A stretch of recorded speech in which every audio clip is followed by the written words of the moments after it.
That's all we want. That's what this war is all about. Jim, no. Now, we established this country in the first place with very strong state governments just for that very reason. I mean, let me put it to you this way. My home is in Virginia. The government of my home is home. Virginia would not allow itself to be ruled by some king over there in London, and it's not about to let itself be ruled by some president in Washington. Virginia, by God, sir, is going to be run by Virginians. All right. All right.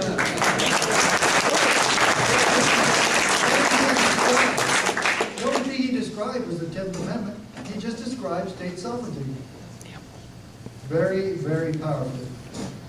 Well, we've come to the end tonight. And the back of the book. For the tyrant to win, for the tyrant to be successful, for the despot to have his way, the only thing that has to happen is for our nation's police and sheriffs to be convinced that all laws must be enforced. Freedom is thereby destroyed and America dies when our sheriffs go along with tyranny. Well, Sheriff, the lights in the Old North Church are shining bright with the warning of impending redcoat invasions. Nobody said your job would be an easy one. Freedom is the sure possession of those alone who have the courage to defend it. And I told you at the beginning that I went to a training seminar called Constitutional Studies for law enforcement officers. It changed my life. I hope that everything that you've heard me say is right out of the voice and the hearts and minds of the Founding Fathers. This is what they envisioned for us. We have allowed that dream to be trampled upon by our own servants who promised us in God's name that they would uphold and defend our Constitution. Now we've got work to do, and we've got to turn the pages, and we've got to turn them quickly. And we've got to move, and we've got to stand, and we've got to fight together, and we've got to stand behind our sheriffs and our local peace officers as they stand for freedom for us. And this is my heartfelt desire. It is my dream. And this is for my children and my grandchildren, and for your children and your grandchildren. You know, I'm 57. Yeah, I still have a few years left, but it's not for me. It's what kind of stewards are we being for those who are following after us? What are we leaving them? And I look into my children and grandchildren's faces, and I feel guilty that we allowed it to come to this. We fell asleep for the last 50 years. And we trusted our politicians, and Thomas Jefferson warned us to never do that. And we did. And so, I will tell you some honest answers. And it's right here. And my promise to Dr. Skousen when he gave me the book, The Making of America, he handed it to me and he said, Officer Mack, he said, I want you to teach this to your children. Promise me that you'll teach this to your children. And I have. And I've taught it to my first granddaughter. And she was born on the 4th of July. And this coming July, she'll be 4 years old. And her name is Liberty Dawn Hardy. And she's a precious little ball of liberty. And I'm going to close this with dedication to each of you and to the Founding Fathers. And that you can know that this is coming from my heart. And that every fiber of my being and life is dedicated to this holy cause of liberty. And I call this America's political prayer.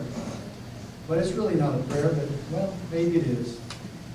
But Dr. Skousen taught it to all of us at that constitutional training for law enforcement. Remember, when you're hearing me say this, that I learned this at police training. And again, I dedicate it to the Founding Fathers, to Dr. Skousen's memory, God rest his soul, and to each of you, and mainly to your children and grandchildren, because that's really where this is all at. And this goes like this little political prayer. We the people of the United States in order to form a more perfect union, establish justice, ensure domestic tranquility, provide for the common defense, promote the general welfare, and secure the blessings of liberty to ourselves and our posterity, to ordain and establish this Constitution for the United States of America. And that's the eagle. Long may she be free. Thank you.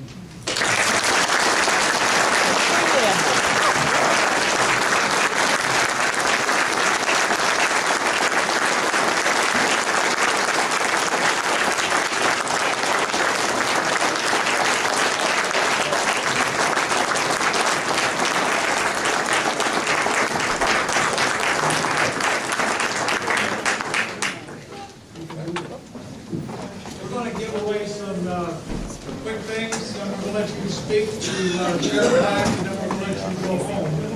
So I'm looking for Lisa Ray to get, she's on her way to get the door prizes. This little book, we put one on each table.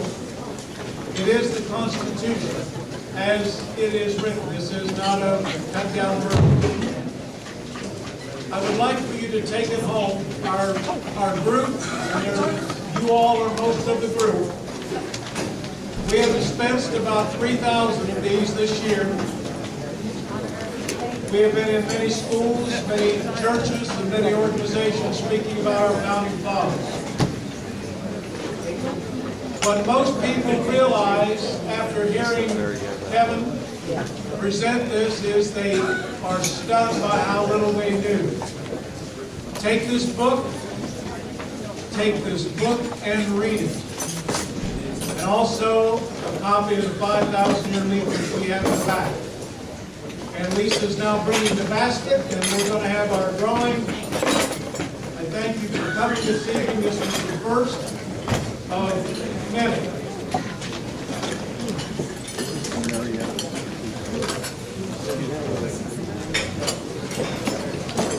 As you go out this evening, please pass by. We have the petition to ban the death tax in Ohio. You sign that petition. Also stop at the Oath Keepers and our Ohio Sovereignty. Tragically, I didn't even know what that was just a couple years ago. Our first gift we're giving away this evening is... What'd you think, Dave? It was pretty good, wasn't it? Good, wasn't it? Yeah. Very good. They're going to draw door prizes. We might win some. That is Tim Miller. Tim Miller.